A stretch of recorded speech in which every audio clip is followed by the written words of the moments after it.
Bismillahirrahmanirrahim. Assalamu alaikum dear students. I hope you all will be fine. Chapter number 9 transport and topic is blood group systems.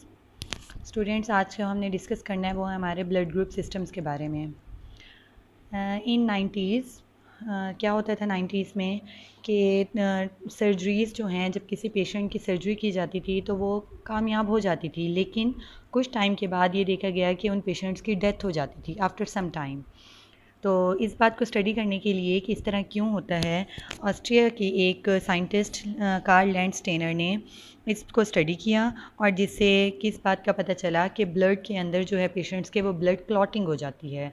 वो जब blood clot हो जाएगा, जब एक patient को donor से दिया जाता है ब्लड, किसी और बंदे को ऐसे ब्लड दिया जाता है तो कुछ टाइम के बाद वो उसके ब्लड के अंदर क्लॉटिंग स्टार्ट कर देते हैं और वो क्लॉट जो हैं ब्लड कैपिलरीज़ में से पास नहीं होते थे, जिसकी वजह से क्या हो जाती है, इन पर्सन की डेथ हो जाती थी. तो इस चीज़ को स्टडी करने के लिए कि क्लॉटिंग क्यों होती है, तो साइंटिस्ट ने लैंडस्टेनर ने क्या किया कि हमारे ब्लड्स को स्टडी किया, जिसकी वजह से उसने हमारे ब्लड ग्रुप्स को डिस्कवर किया. तो इस चैप्टर में हम क्या करेंगे, आज के लेक्चर में हम ब्लड ग्रुप सिस्टम्स को स्टडी करेंगे और इंशाल्लाह नेक्स्ट लेक्चर में जो है हम इसकी ट्रांसफ्यूजन को कि कौन सा ब्लड ग्रुप जो है किस पर्सन को डोनर से रेसिपिएंट ले सकता है. ठीक है, फर्स्ट ऑफ ऑल हम डिस्कस करते हैं कि ब्लड ग्रुप सिस्टम्स क्या हैं, कितने हैं. Blood group systems are a classification of blood based on the presence or absence of antigens on the surface of a red blood cell. Red blood cell की surface के ऊपर एक molecule पाया जाता है, अटैच होता है, जिसको नाम दिया गया एंटीजन का. ठीक है, एंटीजन क्या है? Antigen is a molecule that can stimulate N immune response, antibodies production. ठीक है, अब ये एंटीजन जो है एक मॉलिक्यूल होता है हमारे रेड ब्लड सेल पे और वो क्या करता है कि स्टिमुलेट करता है कि उस ब्लड के अंदर एक एंटीबॉडी भी पैदा करे. पहले हम देखते हैं कि एंटीजन क्या होते हैं और इस बेस पे किस तरह इसको नाम दिया गया. It is the most important blood group system in human. It was discovered by the Austrian scientist Karl Landsteiner who found 4 different blood types in 1900. ठीक है, it was awarded the Nobel prize in the medicine for this work. उसको इस पे Nobel prize भी दिया गया और उसने जो है ABO ब्लड ग्रुप सिस्टम को डिस्कवर किया. हम देखते हैं कि ABO ब्लड ग्रुप सिस्टम क्या है और इसको किस तरह डिस्कवर किया गया, किस बेस पे. स्टूडेंट, इस फिग में डायग्राम में हम देख सकते हैं कि ये एक मॉलिक्यूल है रेड ब्लड सेल का. ठीक है, रेड ब्लड सेल है और इसकी सरफेस पे अगर हम देखें तो हमने कहा एक मॉलिक्यूल अटैच होता है जिसको हमने नाम दिया एंटीजन. ये मॉलिक्यूल अटैच है, इसको हम देख सकते हैं कि ये क्या है, एंटीजन. अगर और इनको नाम दिया गया, अगर इस रेड ब्लड सेल की सरफेस पे एंटीजन A अटैच होगा तो हम उसको कहेंगे कि उस बंदे का जो है ब्लड ग्रुप क्या होगा, ब्लड ग्रुप A होगा. ठीक है, इसी तरह से a person having antigen B. ठीक है, अगर जिस इंसान के रेड ब्लड सेल्स के ऊपर एंटीजन B अटैच होगा तो हम उसको कहेंगे has blood group B. Got it. इसी तरह से अगर रेड ब्लड सेल के मॉलिक्यूल की सरफेस पे having both A and B antigen, has blood group A and B. ठीक है, अगर इसकी रेड ब्लड सेल की सरफेस पे A and B दोनों एंटीजन मौजूद हैं तो उसका ब्लड ग्रुप क्या होगा, A and B blood group होगा.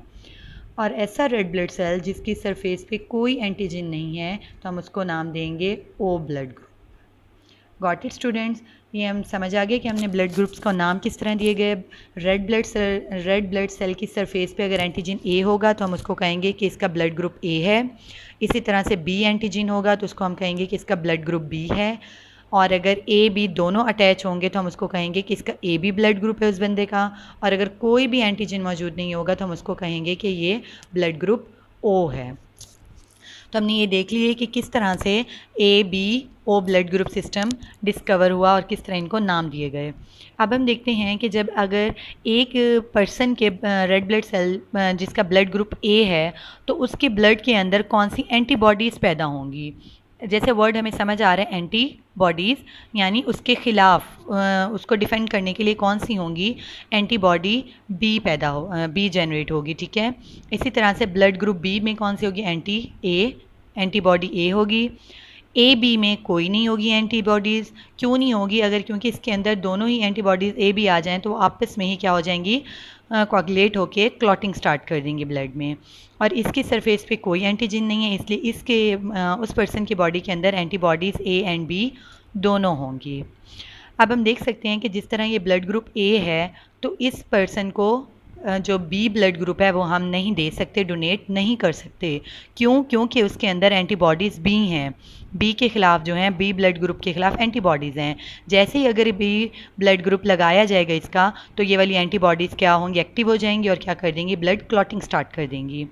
इसी तरह से अगर बी ब्लड ग्रुप को ए ब्लड ग्रुप लगा दिया जाए तो क्या होगा कि उसके अंदर भी एंटीबॉडीज़ जो ए हैं वो एक्टिव हो जाएंगी और ब्लड क्लॉटिंग स्टार्ट कर देंगी। लेकिन जो ए बी ब्लड ग्रुप है, ए बी ब्लड ग्रुप के अंदर एंटीबॉडीज़ कोई नहीं होती, तो ये इसको यूनिवर्सल रिसिपेंट भी कहेंगे कि इसको कोई भी ब्लड ग्रुप हम दे सकते हैं क्योंकि इसके अंदर एंटीबॉडीज़ कोई नहीं है।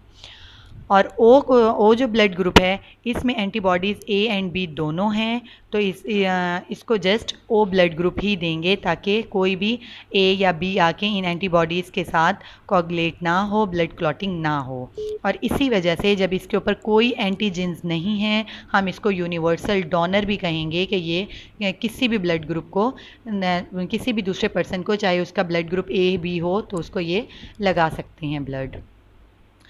ठीक है स्टूडेंट, अब हम इसको स्टडी करते हैं कि ब्लड ग्रुप किस तरह से डिस्कवर हुए।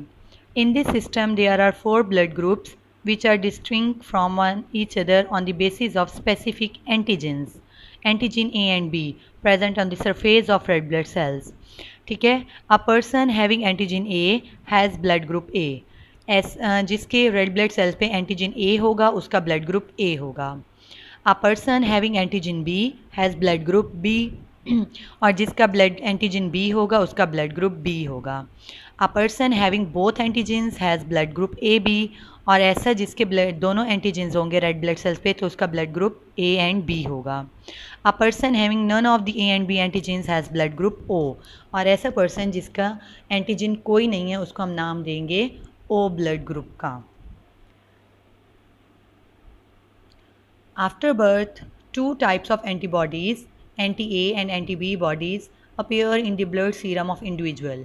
क्या होता है बर्थ के बाद ब्लड सीरम में एंटीबॉडीज़, वो जो एंटीजन है वो ही प्रोड्यूस करती हैं कि डिफेंस के तौर पे, इम्यून रिस्पांस के तौर पे एंटीबॉडीज़ की प्रोडक्शन हो। तो क्या होगी, 2 तरह की एंटीबॉडीज़, एक को हम एंटीबॉडी ए और दूसरे को कहेंगे एंटीबॉडी बी, ये जनरेट प्रोड्यूस होना स्टार्ट हो जाएंगी। These antibodies are present according to the absence of corresponding antigen. ठीक है, अगर एंटीजन ए होगा तो उसमें एंटीबॉडी बी होगी। इसी तरह से अगर एंटीजन बी होगा तो उसके अंदर एंटीबॉडीज़ ए होंगी। इन persons with blood group A, antigen A is present and antigen B is absent. अगर किसी बंदे का ब्लड ग्रुप ए है तो उसके अंदर एंटीजन ए है और एंटीजन बी एब्सेंट होगी। Their blood will contain anti-B antibodies. जब उसका एंटीजन A है तो उसके अंदर एंटीबॉडीज़ B की होंगी। In a person with the blood group B, antigen B is present and antigen A is absent. इसी तरह जिस बंदे का ब्लड ग्रुप B है तो उसके अंदर एंटीजन भी B होंगी और उसके अंदर एंटीबॉडीज़ कौन सी होंगी, एंटीबॉडीज़ A की होंगी। इसी तरह से जिस बंदे का ब्लड ग्रुप ए बी हो, मींस कि उसके सरफेस पे एंटीजेंस ए एंड बी हैं, कोई भी एब्सेंट नहीं है, दोनों मौजूद हैं और उसके सीरम में एंटीबॉडीज़ कोई नहीं होंगी क्योंकि उसमें एंटीजन दोनों हैं तो उसकी एंटीबॉडीज़ कोई नहीं है। और जिस बंदे का ब्लड ग्रुप ओ है उसके अंदर ए एंड बी दोनों एंटीजेंस प्रेजेंट नहीं हैं ओ ब्लड ग्रुप में, both are absent, so their blood serum will contain both antibodies A and B, तो उसके अंदर दोनों एंटीबॉडीज़ ए एंड बी मौजूद होंगी। तो स्टूडेंट बेटा, जिस तरह से मैंने आपको इस फिक के थ्रू बताया वही वाला हमने सारे इसको रीड किया, आपने इसको पढ़ना है ताकि आपको ईज़िली समझ आ जाए। ये बहुत इजी है, आपने इस तरह से इसको देखना है कि एंटीजन ए तो उसमें एंटीबॉडीज़ बी की होंगी, इसी तरह ब्लड ग्रुप बी है तो उसका एंटीजन बी है और उसके अंदर एंटीबॉडीज़ ए की हैं। ए बी ब्लड ग्रुप दोनों एंटीजन हैं और उसके अंदर एंटीबॉडीज़ कोई नहीं है। इसी तरह से ओ ब्लड ग्रुप में एंटीजन कोई नहीं है तो एंटीबॉडीज़ दोनों हैं। ठीक है, तो आज का हमारा टॉपिक यहाँ कंप्लीट होता है। आई होप इंशाल्लाह आपको ये समझ आएगा, आपने इसको अच्छे से याद करना है। जज़ाकल्लाह, अल्लाह हाफिज़।